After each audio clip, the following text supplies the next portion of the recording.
Metode goal alignment workshop perlu dilakukan agar semua aktor yang terlibat merasa memiliki tujuan yang sama dan, tetap menjaga komitmen dan tanggung jawab. Karena kan sampai sekarang masalah klasik yang banyak dihadapi oleh UMKM itu kan masalah pembiayaan, Mbak.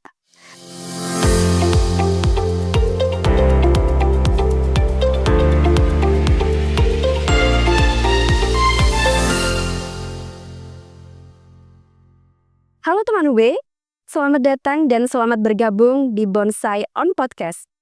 Tempat ngobrol santai dengan topik yang menarik dan inspiratif. Kali ini kami menghadirkan mahakarya akademik langsung dari penciptanya. Kira-kira siapakah sosok akademisi tersebut? Bersama saya, Mayang Ainani, dan juga dibersamai dengan Profesor Dr.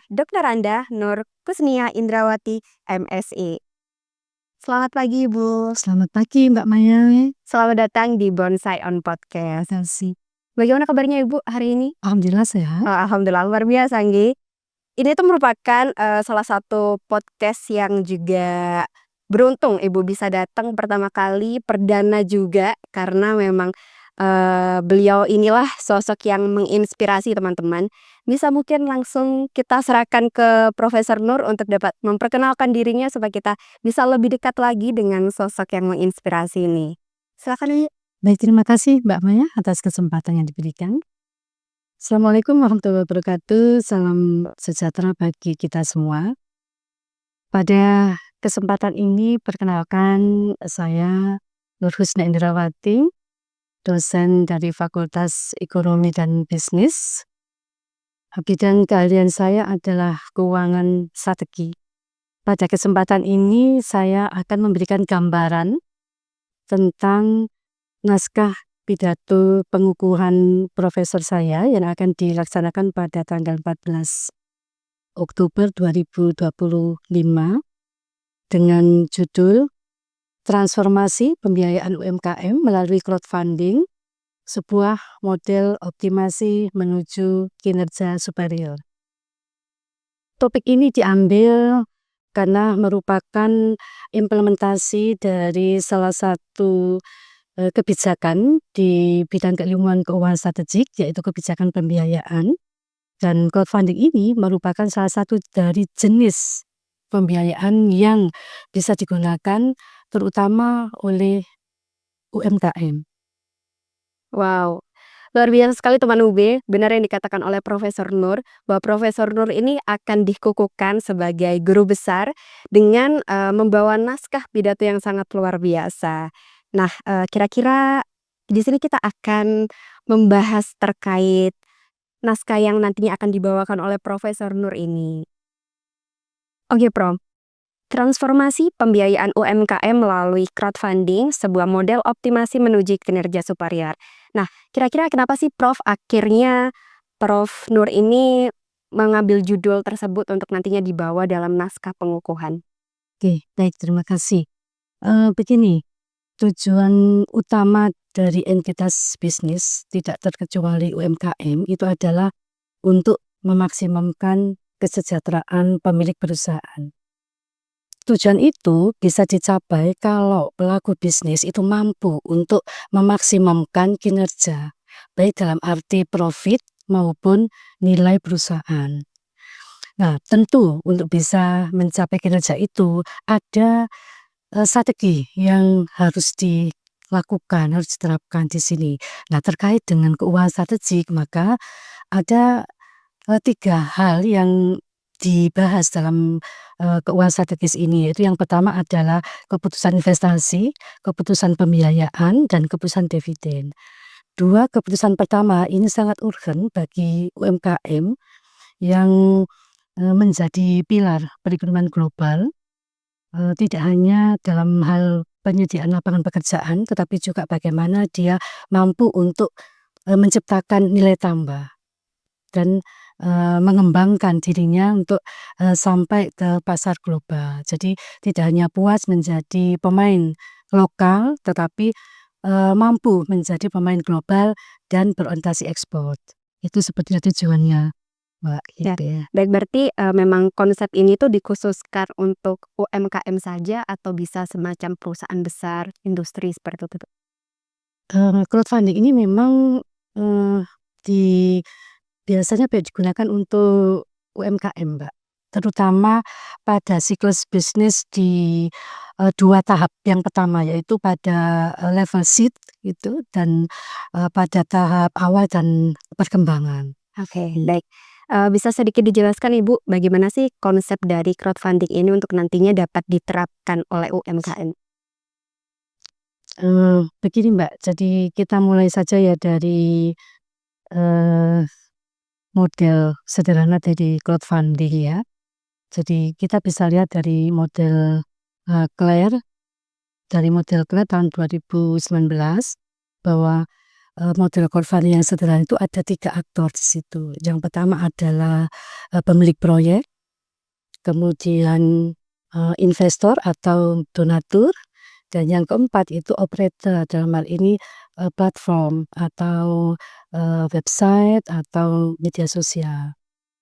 Dengan adanya pertumbuhan teknologi, digital yang sangat kuat pada akhir-akhir ini, khususnya di bidang keuangan, teknologi keuangan yang kemudian melahirkan adanya, finansial teknologi atau yang biasa kita singkat sebagai fintech. Nah, fintech, ini membuka peluang strategis UMKM untuk bertransformasi dari sistem keuangan konvensional ke sistem keuangan modern yang terintegrasi secara digital.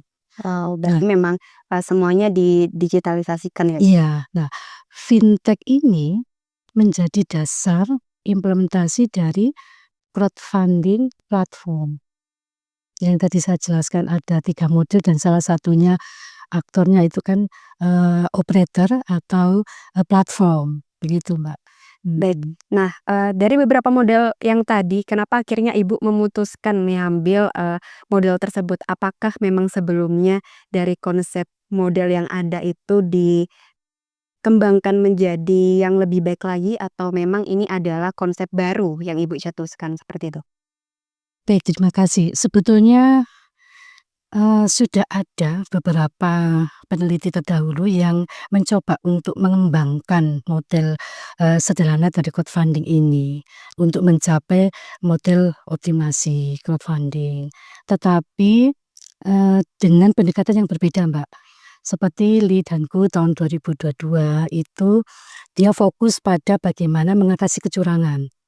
Ya, karena crowdfunding ini berpotensi juga untuk mengatasi kecurangan sehingga akan merugikan pihak, investor. Nah, model ini itu mampu untuk meningkatkan, optimasi dan mengurangi kecurangan itu 95% lebih di situ. Luar biasa ya, Bu. Luar biasa memang ini. Nah, model kedua itu dari Chandler itu, eee, dia mengatakan bahwa untuk mencapai keberhasilan dari implementasi crowdfunding, itu sebaiknya dana yang dikelola oleh, friends and family itu tidak 100% diberikan kepada UMKM di tahap awal. Tetapi ada persentase tertentu yang ditahan gitu dan kemudian akan disalurkan di akhir menjelang selesainya proyek itu. Sehingga ini akan, memberikan, semangat juga untuk bagi, pemilik proyek untuk bisa menyelesaikan proyek itu tepat waktu dan bisa berhasil mencapai kinerja yang optimal gitu atau kinerja yang superior dan juga sebagai bahan promosi juga sebetulnya Mbak Mayang karena, dengan begitu kan orang akhirnya mengetahui bahwa proyek ini sudah berada di ambang keberhasilan, sehingga memicu orang lain untuk, apa istilahnya, mengambil best practice ya dari implementasi proyek itu, begitu. Nah, model ketiga itu datang eee, dari Paramita ya, dari Paramita, dia menulis tentang optimasi model crowdfunding berdasarkan crowdfunding wakaf dari, Subhana itu tahun 2023. Tetapi setelah saya pahami bahwa model itu menekankan pada 3 aspek. Yang pertama itu mem-branding lembaga crowdfunding itu sendiri sehingga lembaga crowdfunding itu, mempunyai nama baik dan dikenal oleh masyarakat terutama UMKM. Kemudian yang kedua melibatkan, aktor, media dan pemerintah. Nah kalau, model ini kita telah lebih lanjut sebetulnya hampir sama dengan model kolaborasi Triple Helix, Mbak, gitu. Model ini cukup bagus sebetulnya gitu ya, cukup bagus tetapi belum mengakomodasi kondisi dan situasi sosial, kemudian budaya dan lingkungan yang terjadi pada saat ini. Sehingga menurut saya perlu untuk ditambahkan atau dengan, melibatkan aktor berikutnya, yaitu komunitas atau, masyarakat dan akademisi. Nah, kolaborasi antar 5 aktor ini itu bisa dipelajari dalam kolaborasi pentahelix gitu, ya. Siap. Berarti memang, kolaborasi dari 5 aspek itu sangat penting untuk nantinya dapat mensukseskan model itu ya, Ibu? Betul, ya saya kira demikian, Mbak Maya, gitu. Nah, Ibu, dari model crowdfunding ini yang disinergikan dengan pentahelix ini, apa saja sih kira-kira keunggulan dan juga kelemahan yang ada dalam model ini? Ya, baik, terima kasih. Karena, model baru ini yang saya kembangkan itu merupakan pelibatan dari banyak aktor ya, Mbak, baik aktor crowdfunding sendiri maupun aktor, pentahelix. Jadi keunggulan pertamanya adalah adanya kesatuan langkah bersatu padu, berkoordinasi, dan berkomitmen di antara lembaga crowdfunding dengan aktor-aktor pentahelix dalam mengembangkan potensi crowdfunding sebagai sumber pembiayaan UMKM, gitu. Kemudian keunggulan ini juga bisa dilihat dari, adanya peluang strategis bagi UMKM yang ingin beralih dari sistem ekonomi atau sistem keuangan konvensional untuk bertransformasi ke sistem keuangan modern yang terintegrasi secara digital, gitu. Sedangkan kelemahannya, kolaborasi antar aktor crowdfunding dengan aktor-aktor pentahelix ini membutuhkan kesadaran kolektif dan kesetaraan fungsi dalam bekerja sama. Ya berarti memang konsep ini, masih perlu diuji kembali ya? Betul. Nah, tadi dari beberapa kelemahan itu, apa sih yang sekiranya bisa ditawarkan dari konsep tersebut? Baik, karena model ini kan merupakan kolaborasi di antara banyak aktor ya, Mbak, baik dari, pentahelix maupun dari crowdfunding. Maka sarannya adalah, metode goal alignment workshop perlu dilakukan agar semua aktor yang terlibat merasa memiliki tujuan yang sama dan, tetap menjaga komitmen dan tanggung jawab. Service level agreement juga perlu ya untuk setiap aktor. Dan yang terakhir yang lebih, tidak kalah pentingnya ya, Mbak, ya, pengelolaan konflik. Ya, pengelolaan konflik secara profesional dengan, menetapkan mekanisme mediasi sejak awal dan mendorong budaya open discussion agar masalah yang timbul segera dapat diatasi sebelum menggelinding menjadi besar. Oh, berarti memang di sini juga kita menerapkan terkait manajemen organisasi juga ya, Ibu. Wah, luar biasa sekali teman UB.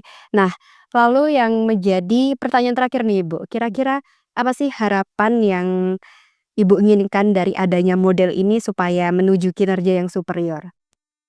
Harapannya tentu yang pertama, bisa memberikan kesempatan yang luas kepada UMKM, dalam memenuhi kebutuhan dananya. Karena kan sampai sekarang masalah klasik yang banyak dihadapi oleh UMKM itu kan masalah pembiayaan, Mbak. Sementara pembiayaan itu tidak bisa, sembarangan gitu ya.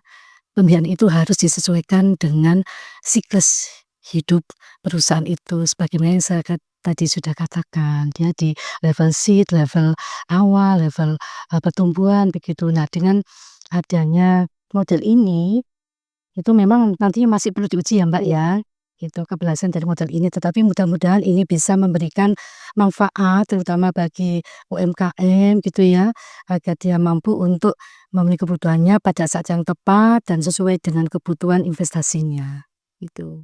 Oke, baik itu dari teman UB yang disampaikan oleh Profesor Nur dengan konsep yang sangat luar biasa di mana kita juga mengetahui model ini itu diharapkan mampu mendukung UMKM dalam memenuhi kebutuhan pembiayaan dengan lebih tepat dan pastinya efektif.